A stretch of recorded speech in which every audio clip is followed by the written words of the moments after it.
All right, ladies and gentlemen, I hope you're all doing well, and welcome to the showdown between Khorne and the Dwarves here on Peak Pass. It's going to be a conquest battle. Arbaalin the Undefeated facing off against Thoric Ironbrow. And it looks like Thoric is going to have some heroes with him as well, the dreaded Dragon Slayer. Now, as far as my build goes, it's going to be Marauders in the front. Somebody has to get annihilated by blasting charges and just, the axes of the Dwarven front line before the big boys get in there. And that typically is going to be Marauders. So we do have a whole bunch of those, and we have some seriously powerful heroes. So it's going to be Skarr Bloodwrath, and I think he's quite good in this matchup. He's a very powerful armor-piercing fighter, has 80 armor himself, does have the ability to heal 20% HP when he gets very low, which makes him incredibly resilient. And yeah, I think he's just a great choice. 46 speed is going to allow him to chase down many dwarf characters. If they want to go with the classic like Felix, Gotrek, and whatever dwarf lord combo, which is relatively common in domination mode, then Skarr is going to be able to bully them pretty hard. The other character is going to be the Blood Reaper, which is the, it's been around for a while, but the Blood Reaper does have access to a healing item now, so it does have the Bloody Shackle, which is incredibly strong. Arbaalin is great. I don't know if he's the best choice in this matchup. It's too early to tell, but he looks super awesome on his Fleshhound.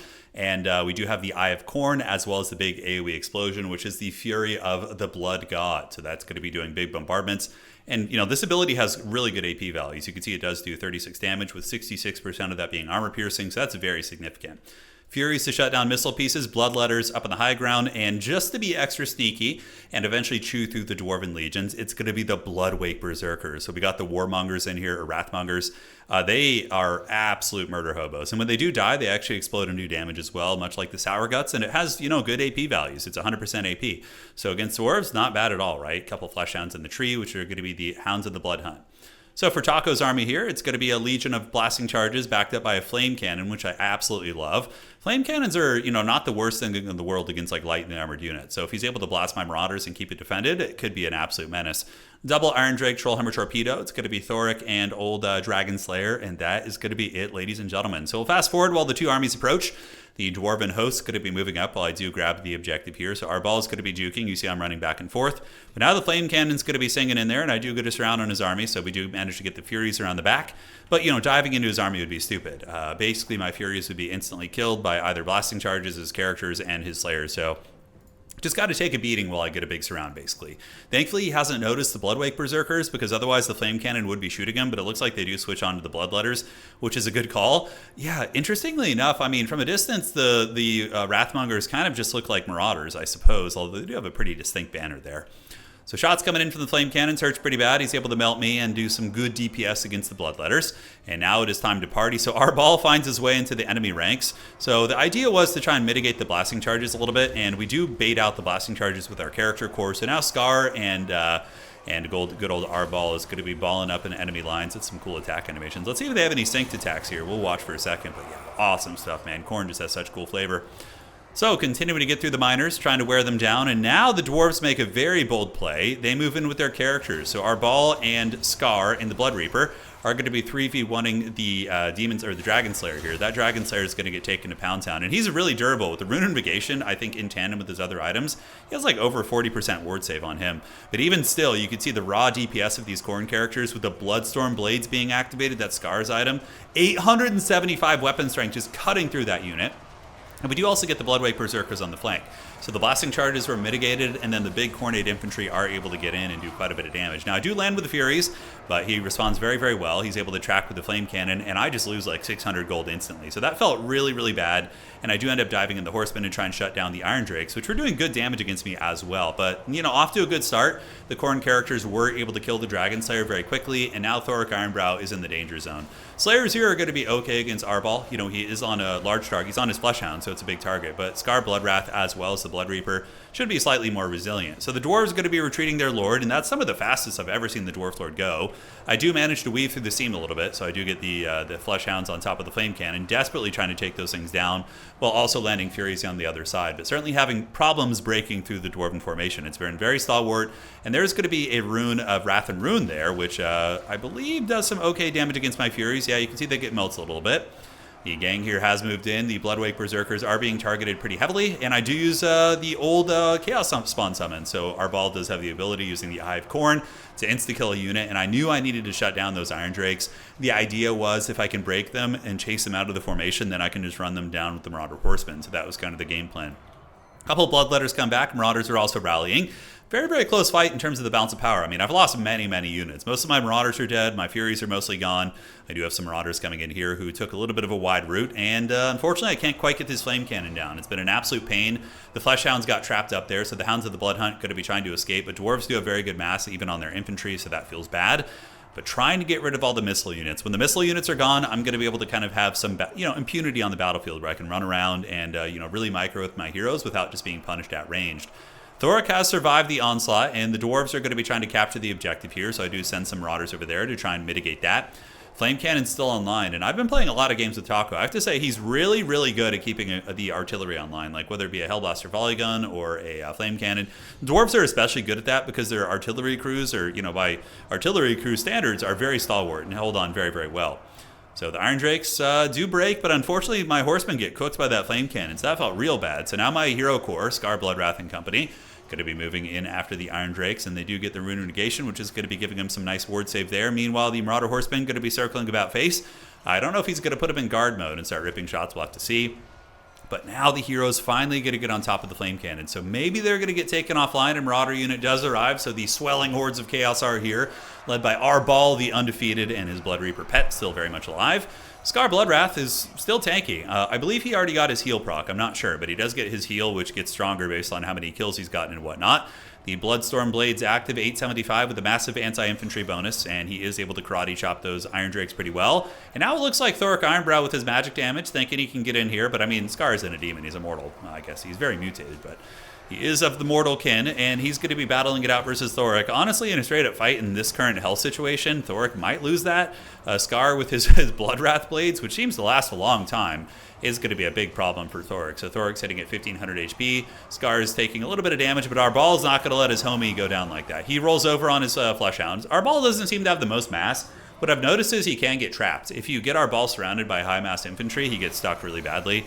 Skarr getting some nasty karate chops on Thoric. The armor is sundered. And remember that Skarr does give an armor sundering aura. So any units near him are also going to be getting armor sundering, which is very cool.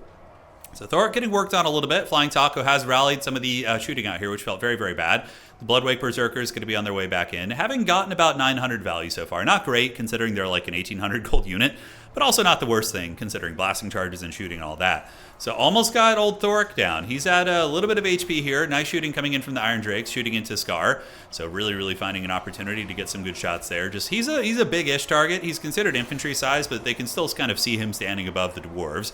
And we do use the Marauder Horsemen to come in and try and finish these guys off. They have a 110 armor, so pretty meaty for sure, but I'm just desperate to shut down the shooting, because right now I kind of felt the game slipping a little bit. Honestly, my characters were getting trapped. They're taking a bit of a circle beating from all these Dwarves, and you guys know, these are freaking Iron Breakers. Iron Breakers take 10 years to kill. They're not going to break easily, so that was very, very stressful for me here. Thoric had gotten away, and you're going to see my units start to waver now, as the Horsemen failed in their attempt to shut down the Iron Drake, so I'm going to be just getting shot in the face by those. Thankfully, the Berserkers out here were able to get a bit of value, chasing down the remnants of those other Iron Drakes, so at least those ones are offline. More Marauders going to be getting in here as the Chad Dwarves form ranks, shields and axes out to hold against the advance of chaos as the Marauders come in. A beautiful sunset in the background. And the Cowardly Marauders going to be running away, trying to get us around, so I want to pull them back and hopefully find a better engagement.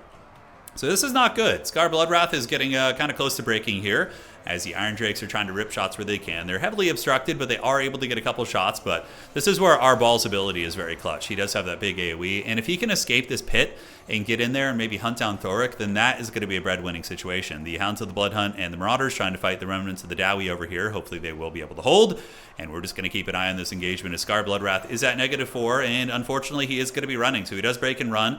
Iron Drakes are easily going to be able to kind of pick him off in open field most likely, or at the very least do more damage to him. And Arbaalin, I remember we do end up using the ability here, but the Marauder Horsemen come back, and big AoE coming in from Arbaalin. That is the Fury of the Blood God, and look at the damage it did.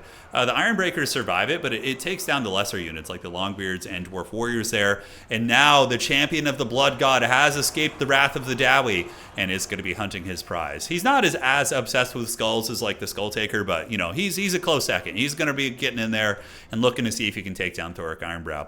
As far as the rest of the battlefield goes, very, very even, but now it's certainly a little bit more in our clutches, as Skarr is going to be rallying over here, and Arbaalin is going to be hunting down Thoric. He doesn't have a cool execute, but still hits very hard, and Thoric going to be using some sort of runic magic.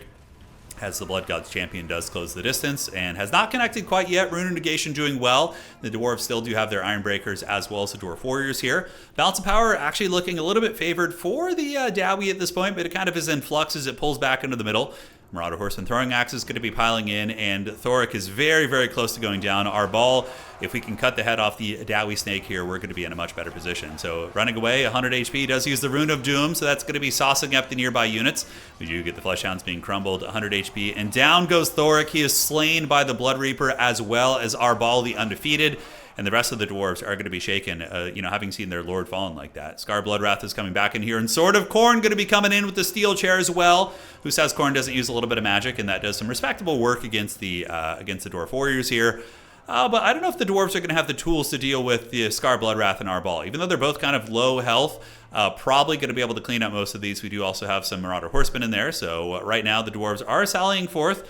Ironbreaker is going to be one of the bigger elements, but we are very close to winning on points as well. The dwarves were not fighting on the objective, and currently this game mode is set at 600, which is a very good sweet spot, I think. I think like between 550 and 600 is what I would prefer for Conquest mode.